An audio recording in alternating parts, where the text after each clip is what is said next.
Гагаузия радио-телевизион компаниясына көзледіжін аса данышты теклифлен ки компанияның юндерджили 2023 жылда ишлейнерін сайысыны 5% азалтсын. Карар кабледілді автономияда var olan zor durumdan söyledi көзледіжін асатын başı Михаил Влах. Deni übürüla 2023 yılda olmasın gene problemler nüsu vardılar şimdiyadan kompaniyada her zaman yetişmer para. Biz yaptık öyle hani yapma bu indirimi yapma 5% daha az olsun kompaniyada ama olsun hepsine önce diyorlar iş her zaman.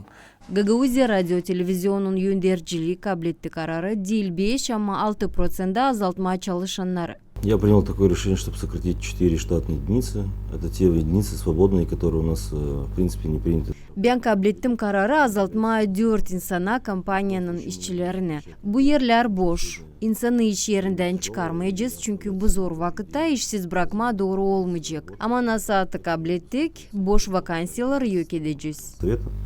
Я посмотрю, какие у нас штатницы будут свободны, и их и будем сокращать.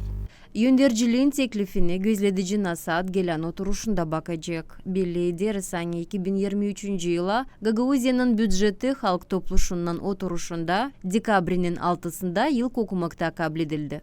Svetlana Dimitrogla, Elena Radkogla, Владислав Табачук, Алексей Герчу, ГРТ Haberler.